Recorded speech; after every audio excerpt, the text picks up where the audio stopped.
We will never turn our back on a single Scot. We've got to wrestle with those challenges. This is the same nonsense we have heard time and time again. This is our country. Let's fix it together. Welcome to another Planet Holyrood. I'm Paul Hutcheon, the political editor of the Daily Record. I'm joined this week by John Ferguson, who's the editor of the Sunday Mail, and of course Ben Borland, who's the editor of the Scottish Daily Express. So Holyrood is in recess for a fortnight, but be fair to say that the world is still burning and reeling from the aftershocks of Trump's tariffs. I'm just trying to think, I'm struggling to keep breath because it changes so quickly. There are signs that all is not well in Trumpland. There was a suggestion that he might pause the tariffs for 90 days. There was a suggestion that the formula for calculating the tariffs was done on ChatGPT. One of his allies warned Americans to prepare for an economic nuclear winter. And I think my favourite bit of blowback was when Elon Musk, the erstwhile ally of Donald Trump, who now seems to be being put out into the cold, said of Trump's tariff advisor, he is dumber than a sack of bricks. So, John, it's all going really well, and we should all be really proud of the Scottish-American president. Yeah, I mean, it feels like yet again the world has been shocked at Donald Trump doing exactly what he said he was going to do. If you remember back to his last presidency, he said he was going to build a wall, and people thought he wouldn't. In the end, he built a bit of a wall, cost a lot of money, didn't really do anything constructive, and that was that. And this time round, he was saying for months and months he was going to do tariffs, and now he's done them. I think it'd be a mistake to pass this off as the act of some kind of raving lunatic. I think there is a plan behind this. I think there's a lot of economists who are backing up that plan in America. It's a pretty simple thing that he wants to achieve here. He wants to devalue the dollar, and he wants to bring jobs back to America, manufacturing jobs. The idea behind this is that Wall Street's benefited massively from globalization, but it's hollowed out the American Rust Belt, etc., and that if something doesn't happen soon, then China will overtake America as the dominant superpower in the world. There is a huge prize for Donald Trump if he can pull this off. Just imagine if he did manage to get Apple, for example, to take 600,000 jobs back to America. That's the amount of people they employ in China and some other Eastern countries. So that, there's potentially a huge prize if he can pull it off. The problem is that he doesn't seem to have factored in the massive economic shock that his actions have resulted in. I don't think there's an example in history of a American president or any world leader really causing so directly a stock market meltdown, and that meltdown is affecting normal people who have pensions and all the rest of it. They're seeing huge drops in their pension funds. So it's going to be very interesting to see how it pans out. He will be hoping that in a couple of years, stock markets bounce back, jobs actually do start coming back to America, and he could say it was a job well done. At the moment, I don't think many people think that's what's going to happen. It looks more like he's going to push the world into a global recession, and people in America and the rest of the world are going to pay the price. Yeah, I mean, it's been an unmitigated disaster. Pension funds down, stock market across the world taking a massive hit. Looks like inflation is going to rise as a result of this craziness. I think Trump said, it was maybe a couple of weeks ago, that no president has done this in about 100 years. And there's a good reason for that, because it's a bad idea. Other presidents have probably looked at it and then they've realised this will really damage voters. And it's just, this idea that it's going to lead to this renaissance of manufacturing. I can't remember which American said it, but this pretty much sums it up. He said that we don't want to make Nikes, we just want to wear them. And that pretty much, a lot of Americans don't want to go back to working in factories. They just don't want to do that. And I think that Trump and his cronies have just got this all wrong. This idea is going to be like a few months of pain and then some brave new dawn. It just doesn't stack up. I mean, he's completely messed this up. Not only is he harming people in his own country, but he's harming people in pretty much every country in the world. And there's going to be a reckoning for this guy.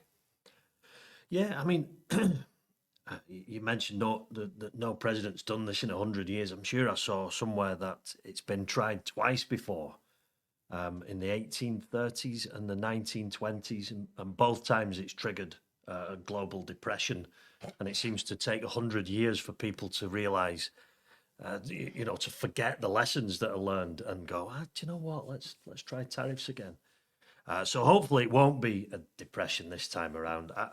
I still think there's, the key to Donald Trump is the title of his book, The Art of the Deal. I still think there's an element of this that is deal making. It's him setting out a very, very high kind of list of demands, which means he can roll back massively and still be a lot further forward than other presidents who take a far more cautious approach might do.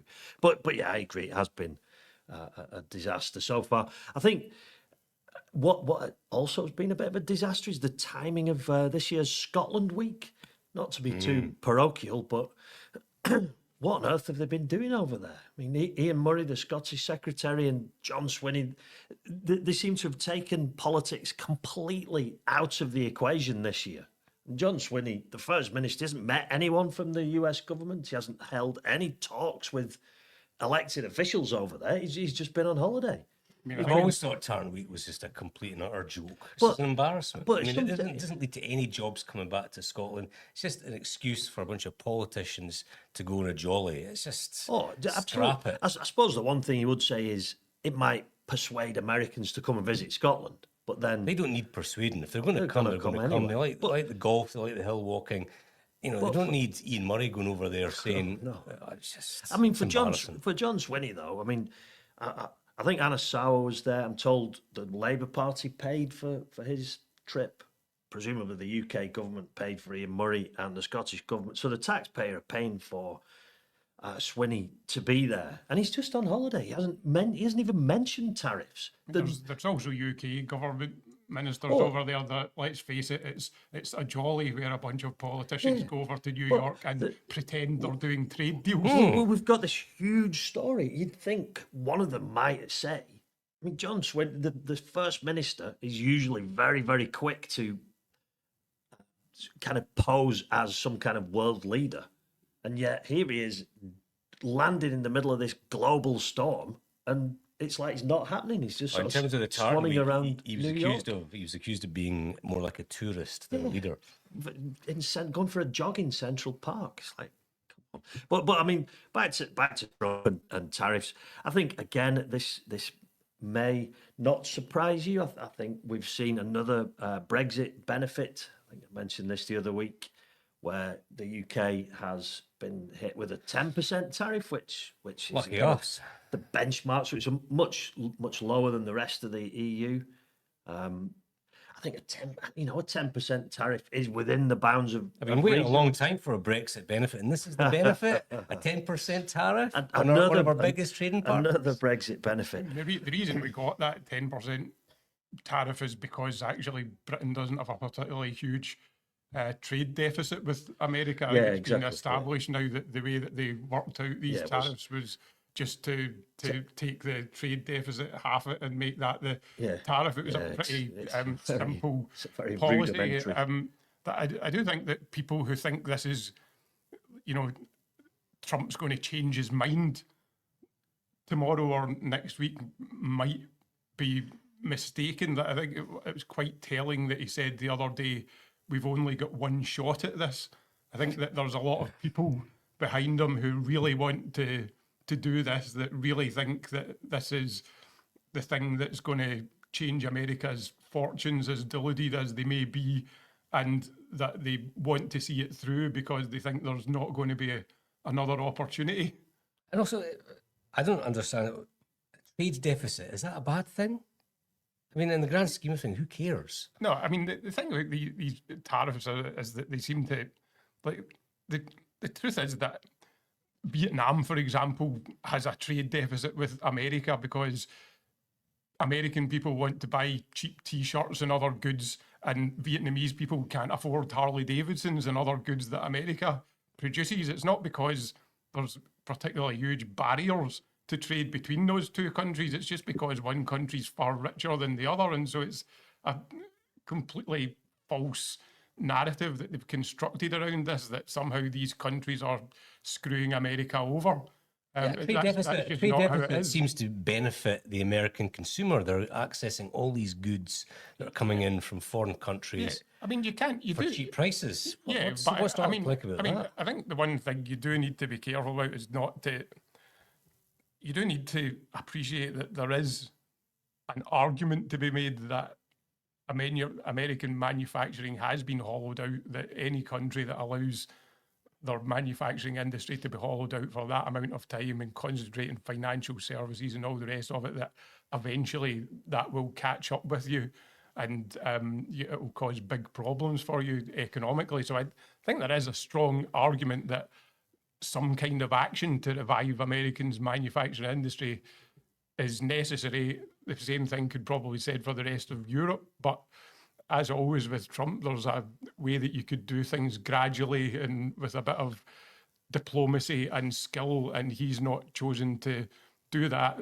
Global economies are based on there being confidence in the markets, and he's destroyed that confidence, and that's why we're seeing the mess we're in now. Even if it leads to new plants being created in America where they're constructing new cars, they're still going to have to import parts for those cars from Canada, as they're doing just now, which will be subject to these tariffs and levies. So unless it's going to lead to this burgeoning of new industries where every bit of the product is created in America, it's going to be kind of Yeah, that is what they hope, isn't it? They call it vertical integration. That's why Musk hit back so hard at this advisor, that the reason he called him a sack of bricks was because he suggested that Tesla was in fact a car assembler rather than a car manufacturer. This obviously hit a nerve with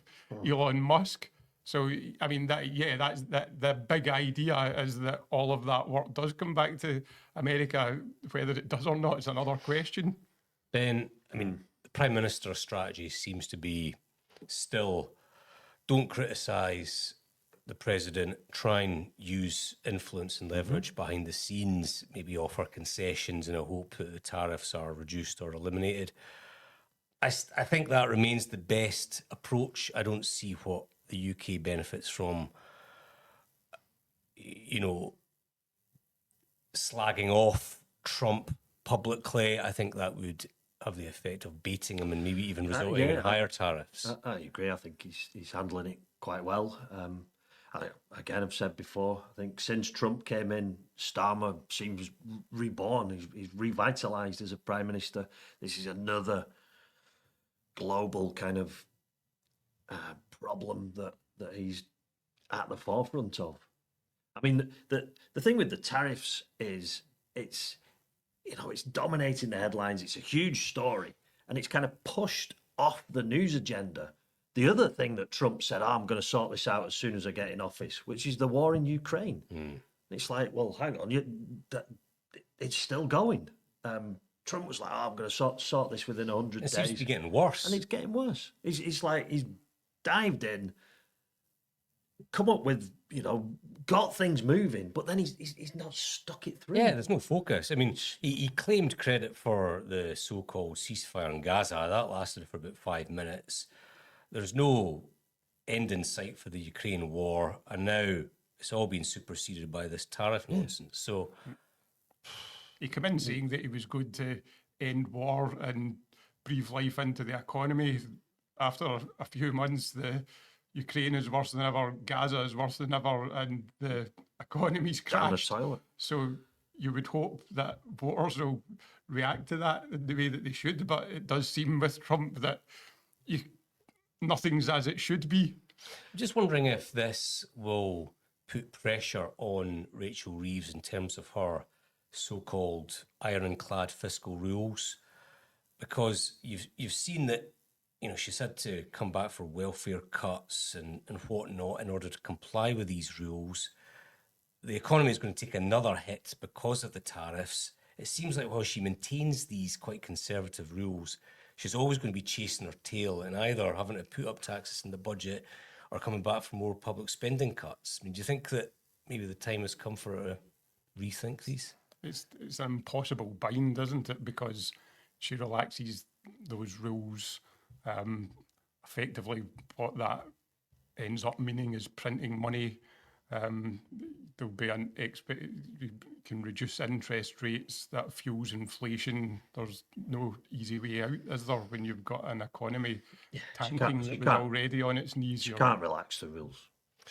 I mean, I hate to say this, there is more to be trimmed from welfare and other budgets. It's just a fact that, you know, that there is. She can't relax them. I think they will be relaxed, but I don't think it will happen while she's Chancellor. I think that the point at which the fiscal rules have to be changed, there'll probably be a change of Chancellor because she's made such a virtue of sticking to them.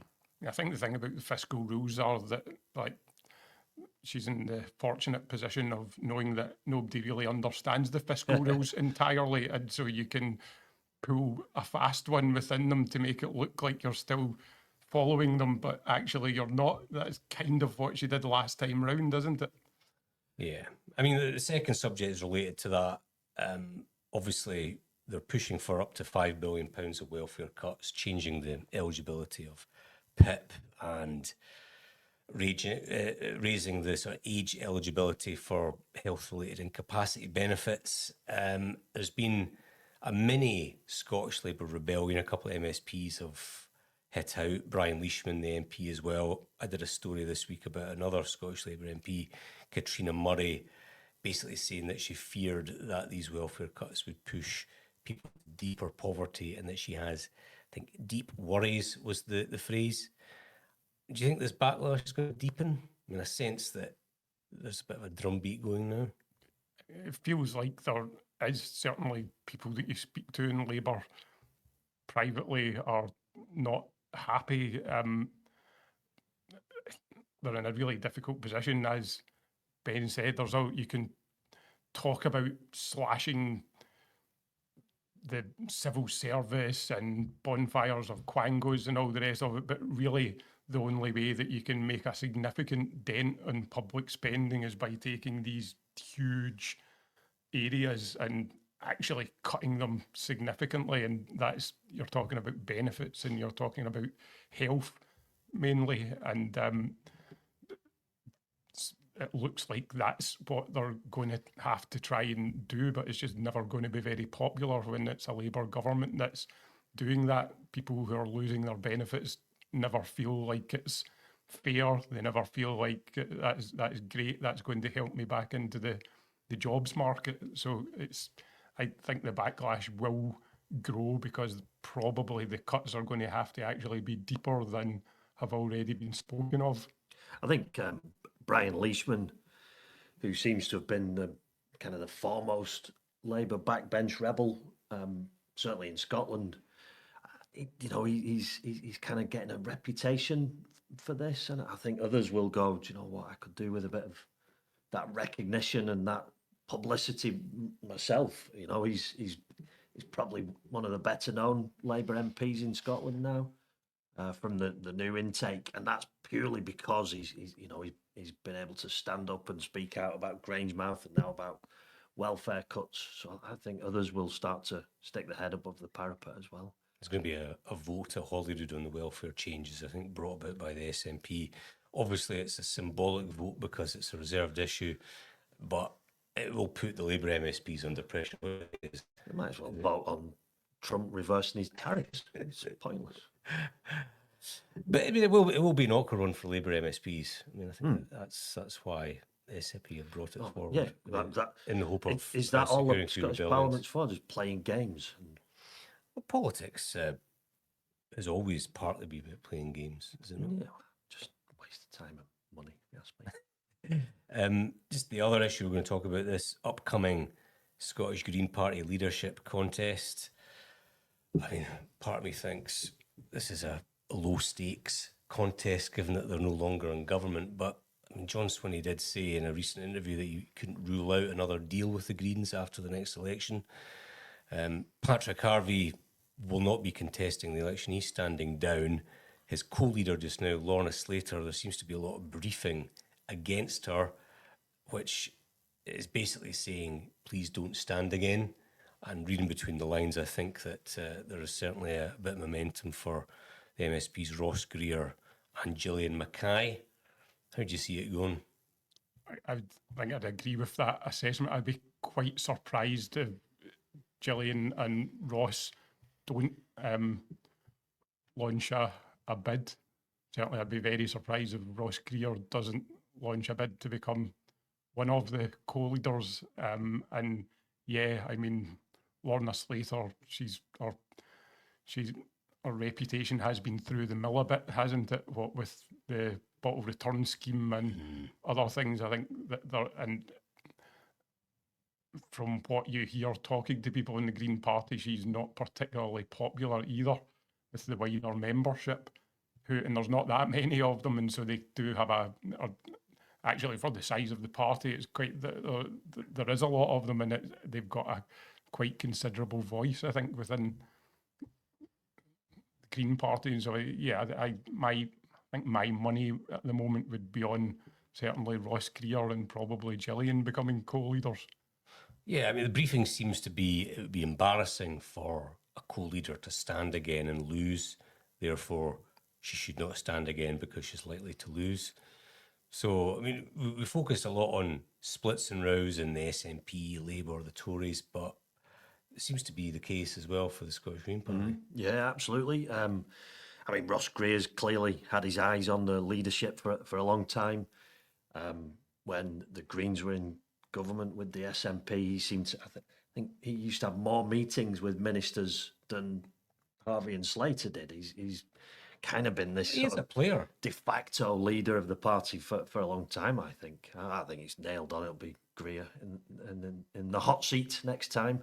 One thing I'd say about the Scottish Greens is that although they were in government for a short period, just speaking to senior Greens, they're pretty scathing about the state of their own party that's been left behind by Patrick Harvie and Lorna Slater. Just in terms of the internal structures, it does seem to be a very amateur organisation.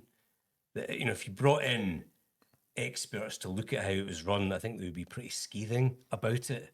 I mean, there was that story last year, remember or maybe it was this year, I can't remember, that I think their conference nearly had to be suspended. They couldn't get the agenda approved. And it feels like a political party that is in desperate need of modernisation, sort of dragging it into the 21st century, because right now I'm just not convinced it's fit for purpose. I mean, it's a odd comparison, but I guess a bit like Reform, and the Greens are being forecast to win quite a few seats, but yeah, it's odd that you do seem to have that lack of organisation and cohesion in the wider party. You kind of wouldn't expect the Greens to be, for there to be all this infighting behind the scenes, but it does appear that's the case. I think one interesting thing would be if Ross were to be one of the leaders. He's actually in the past had a very good relationship with John Swinney, so it would be quite interesting to see how that. Well, not always. I mean, it's improved over the years, but certainly back in the day, they I think at the beginning it was John Swinney was almost a bit of a mentor to Ross. Like maybe this goes way back to the referendum campaign and all of that. So it was interesting. Swinney refused to rule out another coalition after with the Greens. I mean, enough to send a shiver down my spine, and I'm sure many other Express readers. The idea that the Butte House Agreement 2 could be coming I think our that's way. a recognition that the next Parliament is just going to be chaos. I mean, you look at the numbers, and it's going to be very hard to put together a two-party deal or two-party coalition. You're going to need probably three parties just to get any legislation through. Maybe we should suspend it like Stormont and just skip it for a few years. I think the See how problem Scotland that gets on without it. the SNP made the last time wasn't that they did a deal with the Greens, but it was that they let the Greens dominate that deal to such an extent. I mean, it seemed like every big policy Was one of theirs. that came out of that government was a Green policy rather than an SNP one. You think? I mean, the GRR stuff seemed to be pushed primarily by the that was Greens. Nicola pushing that rather than the Greens. I mean, they were gung-ho for it. But I think Nicola Sturgeon and they agreed on a lot of things. Auto return and heat pumps and Fishing bans and all that fishing stuff. bans, all the big things that got them into bother. DRS as well, that was SNP policy, and it was going through the motions long before Lorna Slater ever showed up and ruined it. But I think it's a bit of a convenient narrative. I do think a lot of the things that the Greens were associated with were actually... It was work all of in the the SNP. Edinburgh Agreement, wasn't it? Yeah, which let's not forget John Swinney had a hand in drawing up. I think he was one of the main architects of Was it he? back in the day. And now I think history's been rewritten. I mean, I can't see there being a second Butte House agreement, maybe a confidence and supply where the Greens back John Swinney as First Minister and But they do that agree anyway. to back the budgets. Anyway, Yeah, but anything written down formally about policy areas, I think the bus has left the station on that one. in effect, the Greens are just a wing of the SNP because so many SNP voters now know that a vote on the list isn't necessarily gonna count for much. So a lot of SNP voters lend their list votes to the Greens. I mean, you could argue the party would be tiny if it wasn't for the support of SNP second votes. I think it's interesting. See, about a year ago, if we were discussing the possibility of the SNP and Greens working together after 2026, we'd probably be laughing at each other because things look so bad for the SNP.